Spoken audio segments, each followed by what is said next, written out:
আসসালামু আলাইকুম ওয়া রাহমাতুল্লাহি ওয়া বারাকাতুহু। তো আলহামদুলিল্লাহি কাফা ওয়া সালামুন আলা ইবাদিহিল্লাযিনা ইসতাফা, আম্মা বা'দ।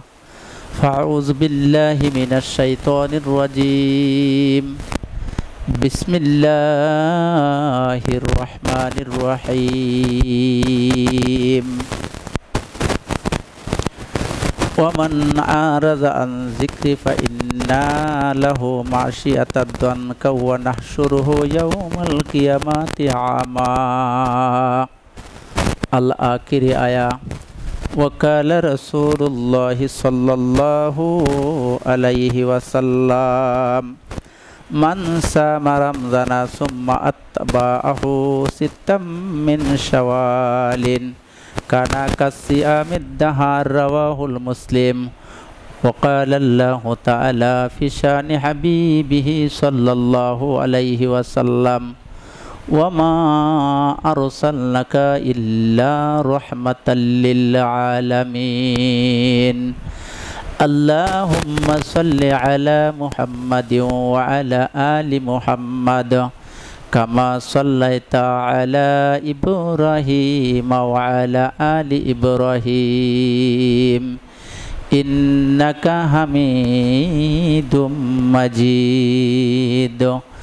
اللهم بارك على محمد وعلى آل محمد كما باركت على إبراهيم وعلى آل إبراهيم إنك حميد مجيد.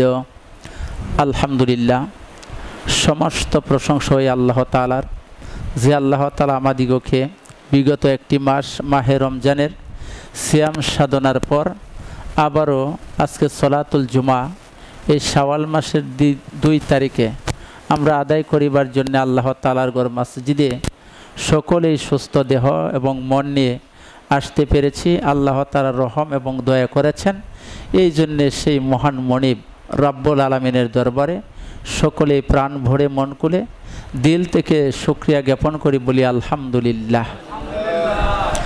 ভাই, আমরা যারা একটি মাস রোজা রেখেছিলাম, আল্লাহ তাআলা আমাদের উপর রহম করেছিলেন, দয়া করেছিলেন। আল্লাহ তাআলা আমাদের জীবনের গুনাহগুলি মাফ করার ঘোষণা দিয়েছিলেন এবং আল্লাহ তাআলা শেষ দশকে অনেক জাহান্নামীকে দুজক থেকে পরিত্রাণ দিবেন রাসূলের বাণী অনুসারে ঘোষণা দিয়েছিলেন। সেই মাসটি আমরা পেরিয়ে আজকে আমরা অপর একটি মাসে অর্থাৎ শাওয়াল মাসে আমরা এসে পৌঁছেছি। আল্লাহ তাআলা এ পর্যন্ত হায়াত দিয়েছেন এবং যাহারা আমরা রমজান মাসের এই ইবাদতগুলি পালন করতে পেরে এ পর্যন্ত আমরা আসতে পেরেছি ভাই, এই জন্য আল্লাহর দরবারে আবারও শুকরিয়া তান বলি আলহামদুলিল্লাহ। রমজান মাসে শুধু বান্দার জন্যে আল্লাহর রাসূল এবং আল্লাহ তাআলা আমাদের জন্য শুধু গুনাহ মাফ করে দিবেন এরকম বিভিন্ন বোনাসের অফার অর্থাৎ বিভিন্ন রকম হাদিস আল্লাহর রাসূল বর্ণনা করেছিলেন, শুধু আশার বাণী শুনিয়েছিলেন যে তোমরা যে যত গুনাহই করো না কেন আমি আল্লাহ তাআলা তোমাদের গুনাহ মাফ করে দিব, এরকম ঘোষণা দিয়েছিলেন। সর্বশেষ ঘোষণা ছিল আল্লাহ তাআলার বর্ণনা করে দিয়েছিলেন, হে দুনিয়ার বান্দারা, হে ঈমানদারগণ, তোমরা রোজা রাখবা, তোমাদের উপর রোজাকে আমি ফরজ করে দিয়েছি, সেটার কারণ হলো লাআল্লাকুম তাত্তাকুন, যেন তোমরা এই রোজার দ্বারা আমি আল্লাহ পাকের ভীতি অর্জন করতে পারো। আর কারো না, কার ভীতি অর্জন? আল্লাহ তাআলা। একমাত্র আল্লাহ তাআলাকে ভয় পায় আমরা এই মাহে রমজানের রোজাগুলি রেখেছি এবং এই জন্যে আল্লাহ তাআলা হাদিসের কুদসির মাধ্যমে বলেছিলেন ইল্লাস সাওম ফাইন্নাহু লি ওয়া আনা আজিজা বিহি, যে যেহেতু তোমরা আমি আল্লাহ তাআলাকে ভয় পেয়ে অর্থাৎ আমি আল্লাহ তাআলার এরকম করে ভীতি অর্জনের জন্য তোমরা এই রোজাগুলি সারা মাস পালন করেছিলে, এই মাসের দিনের বেলা তোমরা কোনো কানা ফিনা জিনা এই 3 বস্তু মানা এটি মান্না তোমরা চলেছিলে এবং এমনকি কাউলা জোর তোমরা মিথ্যা কথা পর্যন্ত বলো নাই। এমনকি 2 জন ব্যক্তি যদি ঝগড়া লাগছে রোজাদার, একজন তাদের মধ্যে হুকুম ছিল আনা ইমরু সাইমুন, সে এই কথা বলবে যে ভাই আমি রোজাদার, আমি বেশি কথা বলবো না। সে বেশি কথাও বলছে না, মিথ্যা কথা পরিহার করেছে। এই যে তার গুণগুলি ছিল আমি আল্লাহ তাআলাকে পাওয়ার জন্যে, এই জন্যে আমি আল্লাহ তাআলা হাদিসে কুদসির মাধ্যমে ইরশাদ করেছিলাম ফা ইন্নাহু লি, এই রমজান মাসের রোজাটা একমাত্র আমার জন্য রেখেছে, ওয়া আনা আজিজা বিহি, এর প্রতিদান আমি আল্লাহ তাআলা আমার কুদরতের ডান হাতে প্রদান করব। বলেন সুবহানাল্লাহ। এই রমজান মাসটা ভাই চলে গেছে, এইটা আবার আসবে কবে? আবারও 11 মাস পর। এই পর্যন্ত আমাদের কি হায়াত থাকে কি না? এইরকম ধরনের আমরা বোনাস পাই কি না? এই যে আশার বাণী শুনেছিল গুনাহ আমাদের সব মাফ করবেন, এরকম শুধু জান্নাতে নিয়ে নেবেন। তো আমরা এর পরের আজকে শাওয়াল মাসের প্রথম খুতবাটার আলোচনা হলো ভাই কিয়ামতের সম্পর্কে আলোচনা। কিয়ামতে কি হবে আমাদের অবস্থানটা, এই সম্পর্কিত আজকের আলোচনা।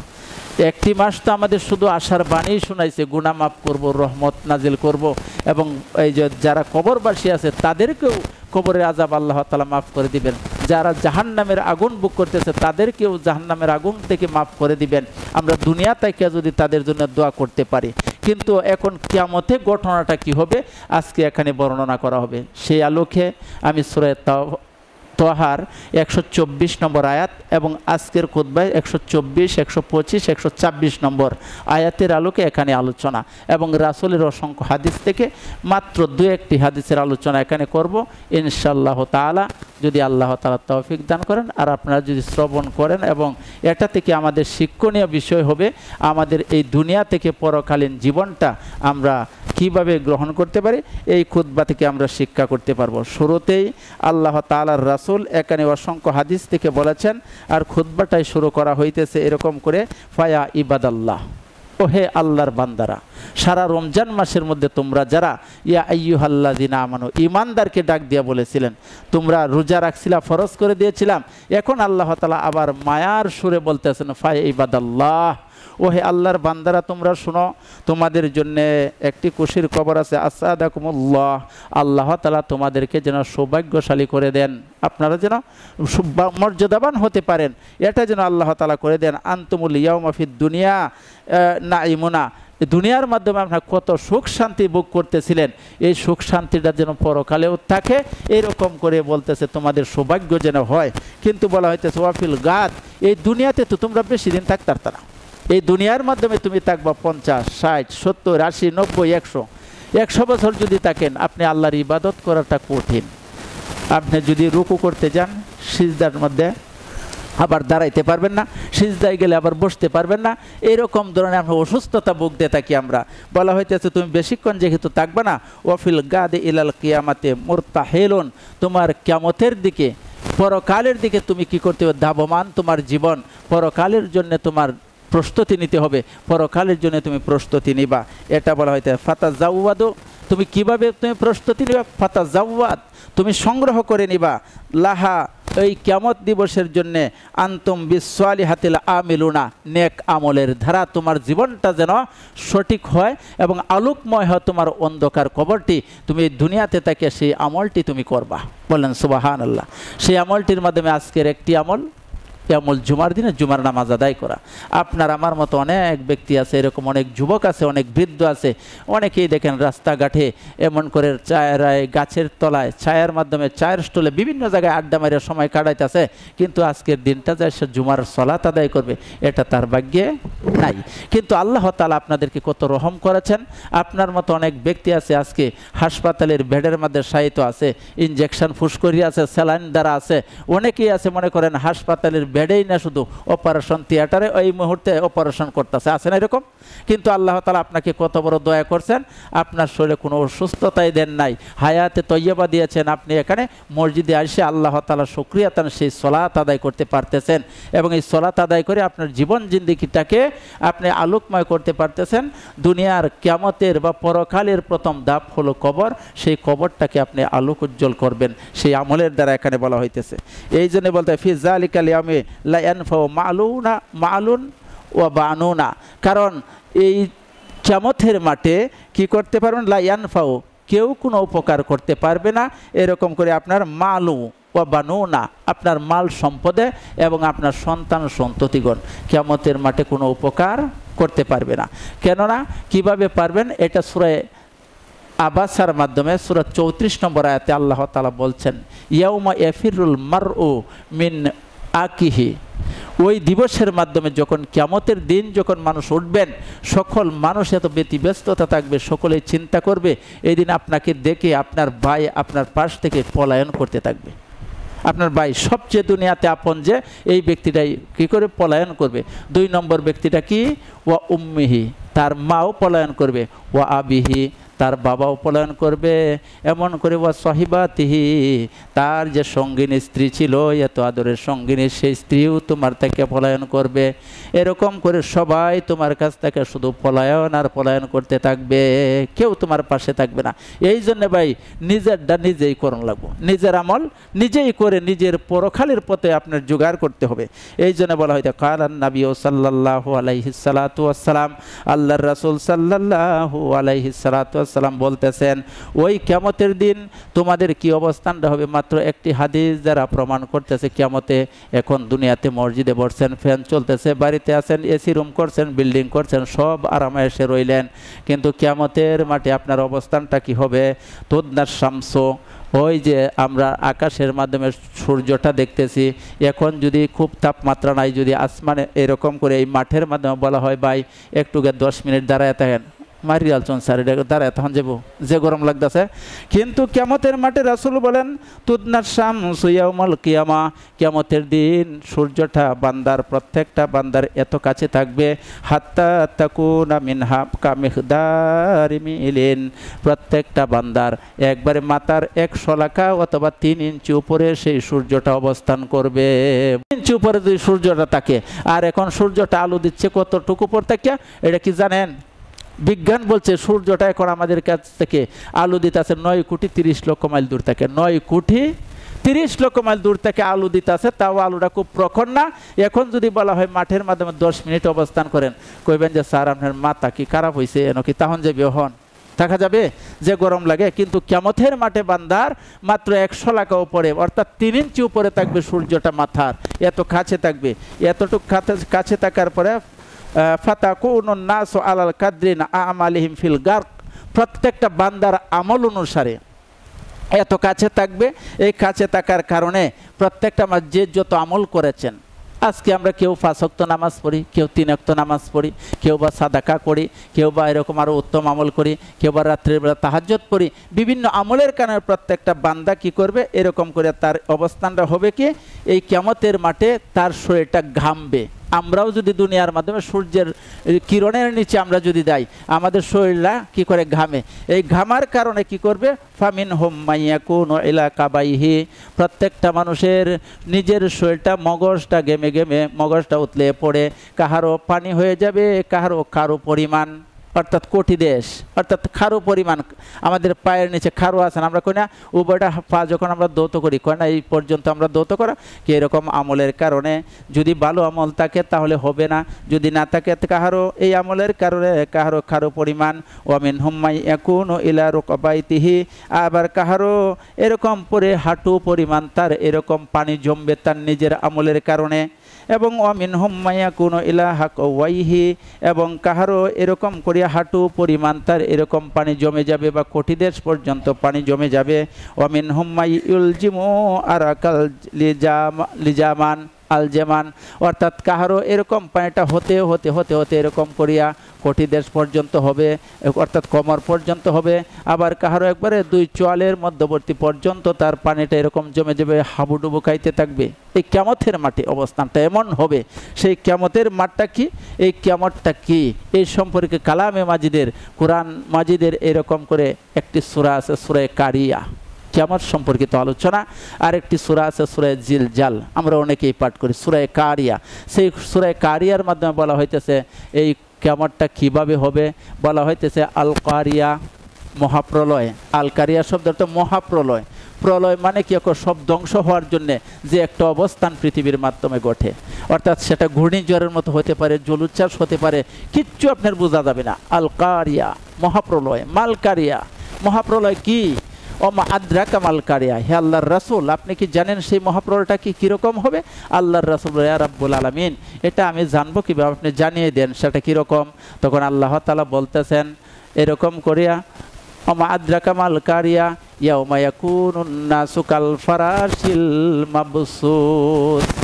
কোরআন শরীফের কথাটা যারা জানে সূরা কারিয়া এখানে বলা হইতেছে ইয়াউমা, ওই দিন ইয়াকুনু, ওই দিন হয়ে যাবে প্রত্যেকটা মানুষ কাল ফারাশিল মাবসুস, কীট পতঙ্গ যেমন পতঙ্গ বিক্ষিপ্ত পতঙ্গ যেমন চড়াচড়ি করে উড়াউড়ি করে, মানুষ এইভাবে চড়াচড়ি উড়াউড়ি করবে। এখন কি একটা মানুষ উঠতে পারে?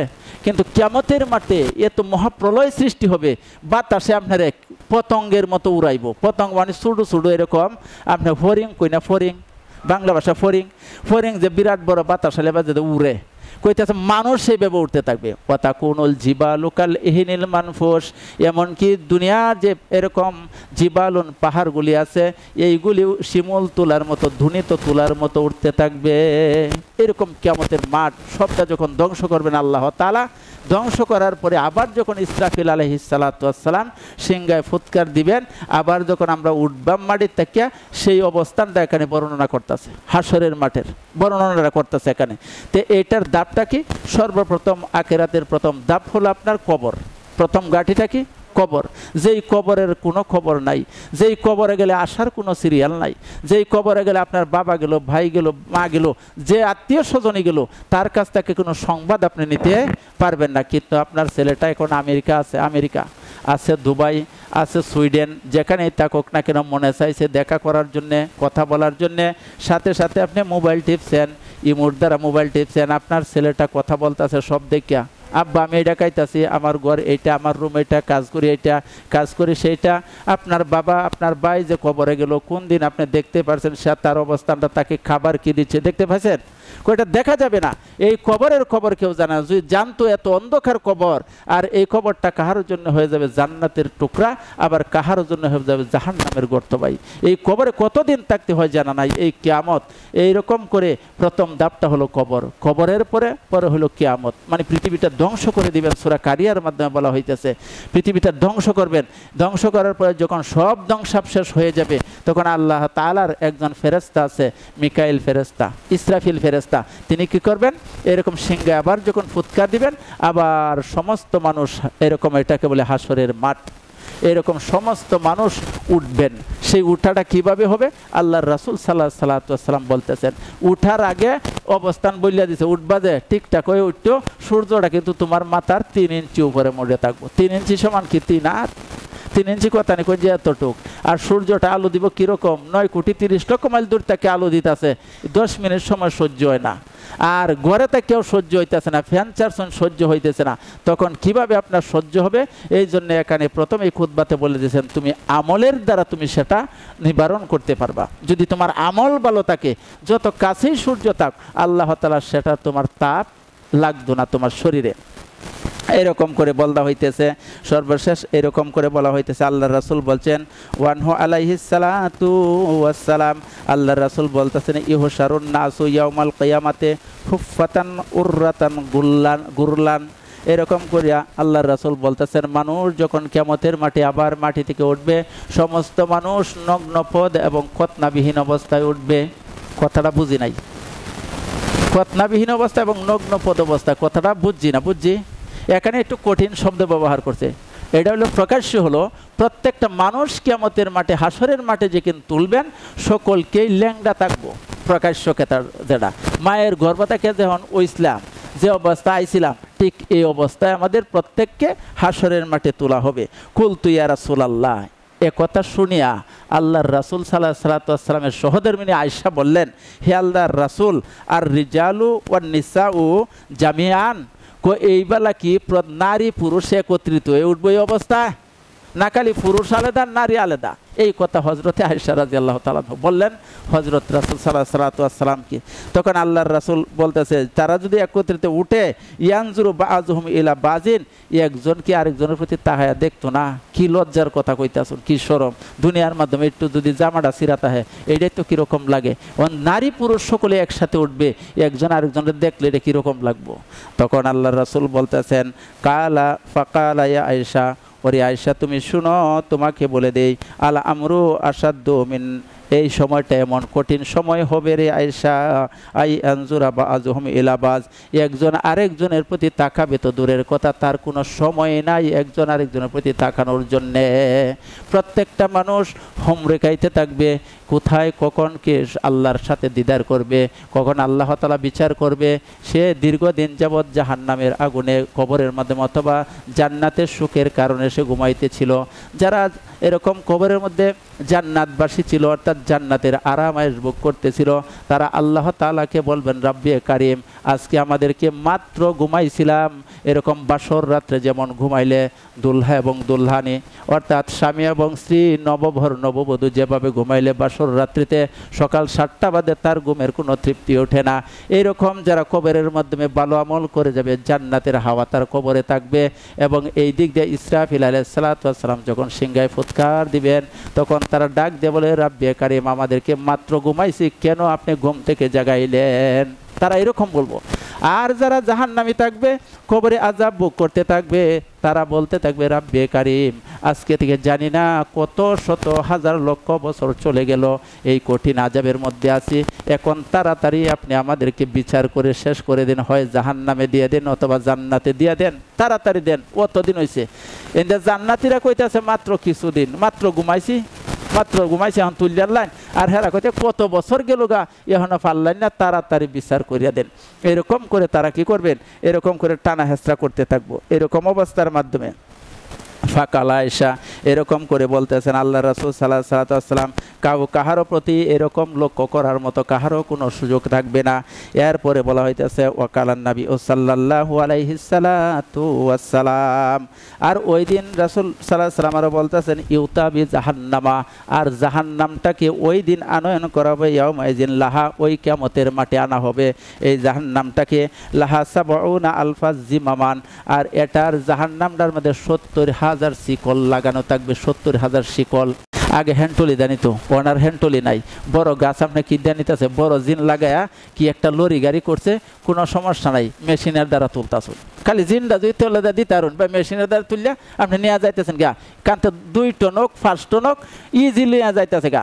এরকম জাহান্নামটাকে ফেরেশতার দ্বারা আনয়ন করব, এই জাহান্নামের মধ্যে 70,000 শিকল লাগানো, আর প্রত্যেকটা শিকলের মা কুল্লে জিমামিন সাবউনা আলফা মালাকিন, প্রত্যেকটা শিকলের মধ্যে 70,000 ফেরেশতা এই জাহান্নামটারে হাসরের মাঠের দিন, কিয়ামতের মাঠের দিন মানুষের সামনে টানিয়ে আনবে। ইয়াজুরুনাহা, এটাকে টানিয়ে আনয়ন করা হবে বান্দাকে দেখানোর জন্য, দেখ এটা কীরকম, কত বড় শাস্তির কাম, এইভাবে আনা হবে। আন্নাহা জাকারতা, এরকম আল্লাহর রাসূল বলতেছেন, এরকম করে আন্নাহা জাকারতান নারা ফাবাকাত, এরকম করে জাহান্নামের কথা এরকম বর্ণনা করা হয়েছে। ফাকালা রাসূলুল্লাহ সাল্লাল্লাহু আলাইহি ওয়াসাল্লাম, এরকম বর্ণনা করার পরে আয়েশা একদিন হঠাৎ করে তার জাহান্নামের কথা মনে হয়ে গেল, যে রাসূল তো এরকম কইছেন। এরকম শুনিয়া হঠাৎ করে একদিন আয়েশা কাঁদতেছেন, হঠাৎ করে চিৎকার করে কাঁদতেছেন। আল্লাহর রাসূল এই চিৎকারের কন্দনটা এসে শুনলেন, শুনিয়া বলতেছেন, মা ইউবকিকা, ও আমার প্রিয় আয়েশা, তুমি কেন কাঁদতেছো বলো তো। এবং কালাত জাকারতুন নারা, এরকম করে আয়েশা বলতেছেন, ওগো আল্লাহর রাসূল, জাকালতুন নারা, আমার জাহান্নামের কথা স্মরণ হয়ে গেল, এই জাহান্নামে কি করে বুক করবাম, এরকম করে এই কথা স্মরণ করিয়া ফাবাকাইতু, আমি এখন কাঁদতেছি। হাল তাজকুরুনা আহলিয়াকুম, এরপরে বলতেছে ওই জাহান্নামের কিয়ামতের দিনে এই কঠিন অবস্থার সময় কি হাল তাজকুরুনা, স্মরণ করবে কেউ কাউকে, আহলিয়াকুম, আহালের মধ্য থেকে স্বামী স্ত্রীকে, বাবা সন্তানকে, সন্তান বাবাকে, খালু খালাকে, এরকম কেউ কি কাহার কথা স্মরণ করবে ইয়াউমাল কিয়ামা, জাহান্নামের অর্থাৎ কিয়ামতের দিন এই দুঃসময়ের মধ্যেও কেউ কি কাহার কথা স্মরণ করবে কিনা। হে আল্লাহর রাসূল, আয়েশা এটা জিজ্ঞাসা করতেছে।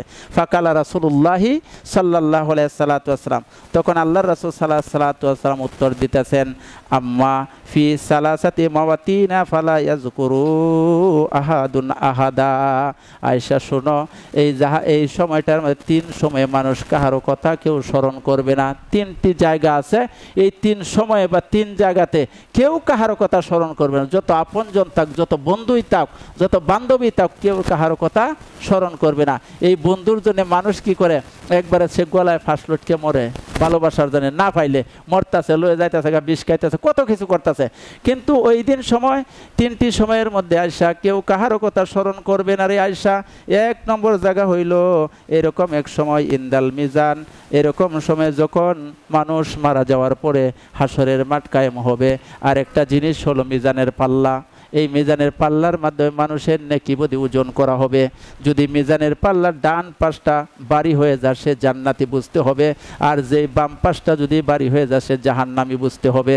এরকম করে মিজানের পাল্লা যখন মানুষের আমলনামা মাপার জন্য ডাকা হবে, ওরে উমুকের পুত্র অমুক তুমি চলে আসো, এমন সময়ে হাত্তা ইয়া আলামা ইউকাফফাল মিজান, ওই ব্যক্তি জানে না তার মিজানের পাল্লা ওজনে হালকা হয়ে যায় কিনা, আয়সা হালকা হয় কিনা, আও স্কুলু অথবা সেটা বাড়ি হয় কিনা এটা তার জানা নাই। এত এই সময়ে মানুষ কাহারও কথা কেউ কোনো স্মরণ করবে না, যত আপনি থাকুক না কেন। নাম্বার 1। 2 নম্বর শর্ত হলো ওয়া ইনদাল কিতাব। 2 নম্বর সময়টা হলো মিজানের পাল্লা আপনাকে নেকি বদি ওজন করার পরে আপনাকে একটা আমল নামা দিবে। আমরা দুনিয়াতে যখন পরীক্ষা দেয় একটা ছাত্রকে সার্টিফিকেট দেয়, A+ golden, A+ B, A+ এরকম করে দেওয়া হয় আশায় তাকে। এরকম সে আশা করবে জাহান্নামে এরকম করে কিয়ামতের মাঠে তাকে ওজন করার পরে তাকে একটা আমলনামা দিবে। সেই আমলনামাটা 2 নম্বর হলো ইয়াকুলু মুকরাউ কিতাবিয়া, সেটা ডান হাতে হয় কিনা, যদি ডান হাতে হয় তাহলে সেটা সে পাঠ করবে আনন্দ চিত্তে। যেমন আপনার ছেলে যদি পাস করে, মেয়ে যদি পাস করে, কেউ জিজ্ঞাসা করতে হয় না, আপনি পিছন দিয়ে ডাক দিয়ে বলেন হুজুর অথবা জনাব ইমুক, আপনি শুনেন আমার ছেলে তো পরীক্ষা দিয়েছি A+ পাইছে, যদি পাস করে। আর যদি ফেল করে 3 বার জিজ্ঞানোর পরেও আপনি কোন যে জানি না, কিতা কইছেন বুঝলাম না, সে খারাপ হয়েছে। এরকম করে বলা হইতেছে আই একা কিতাবাহ, অথবা এটা তোমার ডান হাতে দেওয়া হয় অথবা ডান হাতে, আফি বি ইয়ামিনিহি আম ফি শিমালিহি, সেটা ডান হাতে হয় অথবা বাম হাতে হয় কিনা জানা নাই। এই 2 সময়ে স্মরণ করবে না। নাম্বার 3 নম্বর হলো অমিন ওরাই জহারিহি, আর সেটা তোমার এই 2 নম্বরের ভিতরে সেই কিতাব তোমার সামনে দিক দিয়ে দেয় অথবা না তোমার পিছন দিক দিয়ে দেয়। এই জন্য বলা হইতেছে অন্য সূরা হাক্কার মধ্যে এরকম করে তোমাকে যদি দেওয়া হইবে ওই দিন, ফা আম্মা উতিয়া কিতাবাহু বিইমিনিহি ফা উমুকরাউ কিতাবিয়া, যখন তার ডান হাতে আমলনামা দেওয়া হয় বান্দা সকলে আনন্দ চিত্তে পড়তে থাকবে, ভাই আমার কিতাবটা পড়েন, ভালো রেজাল্ট হয়েছে, কইতেন না আপনার, হ্যাঁ ডান হাতে আপনি পড়তে থাকবেন। এরকম করে সে এরকম চিন্তা করবো যে আমি আগেই জানতাম যে আন্নি জনান্ত আন্নি মুলাকিন হিসাবিয়া, যে আল্লাহর সাথে একদিন দিদার হবে এবং আমার সেটার হিসাব দিতে হবে, এই জন্য দুনিয়াতে আমি ভালো কাজ করছিলাম, সেরকম বলতে থাকবে। নাম্বার 3 হইল ওয়া ইনদা সিরাতে ইজ উজিয়া বাইনা জহারা জাহান্নাম। 3 নম্বর হলো যখন বান্দা এরকম করে সে এরকম দিল আমলনামা, এরপরে আরেকটা জায়গা হলো সিরাত, ফুল সিরাতের ফুল আর কি। এই সিরাতের সময় বান্দা কেউ কাহারো দিকে কি করবে না, দিক এরকম তাকাবে না, এরকম চিন্তাই সে করতে পারবে না, কারণ এই জাহান্নামের উপরে, আপনার জাহান্নামের উপরে এই সিরাতটা প্রতিষ্ঠিত, ফুলটা প্রতিষ্ঠিত। কয়না ফুল? সিরাতের ফুল। 30,000 বছরের রাস্তা, অন্য সামনে গেছে আমাদের 30,000 বছরের রাস্তা, এটা আপনার পার হতে হবে। যারা আমরা মুমিন ব্যক্তি, যারা নামাজ কালাম ইত্যাদি সবগুলি আল্লাহর হুকুম হাকামগুলি চলি ফিরি মান্য চলতাছি, তারা এটা বিদ্যুৎ গতিতে পার হবে এবং তাদের জন্য এটা খুব সহজ হবে। আর যারা এরকম করি নাই তাদের জন্য এটা খুব কঠিন অবস্থা হবে, হাত পা নাক সব কেটে এটার নিচে তারা পড়ে যাবে, এটা থাকবে তারার এই অবস্থা। কইতাছে এই 3 সময় কাহারও কথা কাহারও স্মরণ হবে না। সর্বশেষ ভাই, এই গত মাসটা গিয়েছিল রহমত বরকত মাগফিরাতের, আর এখন কিছু জাহান্নামের বা এরকম কিয়ামতের কথা বর্ণনা করা হয়েছে। এটা থেকে বাঁচার জন্য ভাই রমজান মাসের রোজা তো রাখছেন, এখন আল্লাহর রাসূল সাল্লাল্লাহু আলাইহি ওয়াসাল্লাম এরকম করে এই ঘোষণা করতেছেন যে আহিব্বাউন, হে আমার ভাইরা, হাজার শাহরুস শাওয়াল, বিগত দিনে রমজান মাস চলে গেছে, হে আমার বন্ধুগণ আজকের এই মাসটা হলো শাওয়াল মাস। ওয়াকাদ কালা রাসূলুল্লাহ সাল্লাল্লাহু আলাইহি ওয়াসাল্লাম, আল্লাহর রাসূল সাল্লাল্লাহু আলাইহি ওয়াসাল্লাম এই মাস সম্পর্কে তোমাদেরকে একটি নির্দেশ দিতেছেন। সেই নির্দেশটা কি? মান সামা রমজানা, তোমরা যারা রমজান শরীফের রোজাগুলি রাখছো এবং সুম্মা আত্তাবাহু, অতঃপর তোমরা এই রমজান মাসের রোজার মতো অনুসরণ করবা। আত্তাবাত অনুসরণ করবা সিত্তাম মিন শাওয়াল, শাওয়াল মাসে 6টা রোজা যদি তোমরা রাখতে পারো, কানাকা সিয়ামের দাহার, তাহলে তোমাদের আমলনামায় আল্লাহ তাআলা 1 বছরের রোজার সব লিপিবদ্ধ করে দিবেন। বলেন সুবহানাল্লাহ। এই সর্বশেষ বলে এরপরে আমি কোরআনের একটি আয়াত বলেছিলাম, এরকম করে যারা আমরা মানবাম, আল্লাহর কথা বুঝবাম, রাসূলের প্রতি চলবাম, ওমান আরাজা আন যিকরি, আর যাহারা নাকি আল্লাহর জিকির থেকে এরকম বিরত রয়েছিল, যেমন নামাজে যাওয়া, সবার উপর নামাজ ফরজ ছিল, যারা প্রাপ্তবয়স্ক, যারা আসতে পারে এই জিকির থেকে যারা বিরত রয়েছে, ফাইন্না লাহু মাশিয়াতা দনকা, তাদেরকে আল্লাহ তাআলা কি করবেন, এই তাদের এরকম মাশিয়াতা দনকা, তার জীবনটা কষ্টময় জীবন হিসেবে নির্ধারিত হইয়াছে। এরকম করিয়া ওয়ানহাসুরু ইয়াউমাল কিয়ামাতিল আমা, এবং তারা কিয়ামতের হাসরের মাঠে অন্ধ হইয়া আল্লাহ তাআলা তাদেরকে উঠাইবেন কিয়ামতের মাঠে কালা। তখন ওই সব বান্দারা বলবেন, ধরেন আমরা আছি যদি জাহান্নামী হই, যারা আছে এরকম দুনিয়াতে চোখ কান সব আছে না, তখন কালা, তখন তারা বলবে রাব্বি, হে আল্লাহ, লিমান হাসারতানি, আজকের এই ময়দানে মাহশরে আপনি আমাকে আমা কেন অন্ধ করিয়া উঠাইলেন, ওয়াকাত কুনতাত বাসিরা, আমি তো দুনিয়ার থাকতে চোখকে দেখতাম, সব দেখতাম, এখন আমাকে অন্ধ করলেন কেন? তখন আল্লাহ তাআলা উত্তর দিবেন কালা। তখন আল্লাহ তাআলা বলবেন, বান্দা শুন, কাজালিকা আতাতকা আয়াতুনা ফান্নাসিয়াতুহা, যে তুমি আমার সাথে যেরকম ব্যবহার করিয়া দুনিয়াতে আমারে ভুলিয়াছিলা, এরকম আমি ওয়া কাজালিকাল ইয়াউমা তুনসা, আজকেও আমি তোমাকে ভুলিয়া গেছি, যেমন আমাকে তুমি বলছিলা আমিও তোমাকে ভুলিয়া গেছি। এই কথাটা কার? সূরা তাহা, আল্লাহ তাআলা স্বয়ং আল্লাহ তাআলা সূরা তাহার আয়াত নম্বর 124, 125, 126 নং আয়াতের মাধ্যমে এই কথাটা বর্ণনা করা হয়েছে। এতএব আমাদেরকে এই দুনিয়াতে চোখ আছে, চোখ থাকতে চোখের মর্যাদা, দাঁত থাকতে দাঁতের মর্যাদা, এরকম বুঝ থাকতে বুধ শক্তির মর্যাদা আমরা যদি দিতে পারি, আল্লাহ তাআলার হুকুম হাকামগুলি যে চিনে যাইতে পারি এবং আল্লাহর রাসূলের সুন্নতগুলি মেনে যাইতে পারি, আল্লাহ তাআলা হতে পারে আমাদের প্রতি রাজি এবং সন্তুষ্ট হইয়া পরকালে দুঃখময় জীবন বাদ দিয়া সুখময় জীবন আমাদেরকে দান করিবেন, সেই আশা এবং প্রত্যাশা আমাদের সকলের, এবং সেটাই যেন আল্লাহ তাআলা করেন, বলি আমিন। এবং আমাদের সর্বপ্রথম ঘাঁটি হলো আখিরাতের কবর। ভাই, কবরের অবস্থান যদি ভালো হয়, পরকালে সব ঘাঁটি আপনার জন্য ভালো হয়ে যাবে। সেটার জন্য এক নম্বর শর্ত হলো আহসানুল আমাল, আপনি উত্তম আমলগুলি করতে হবে।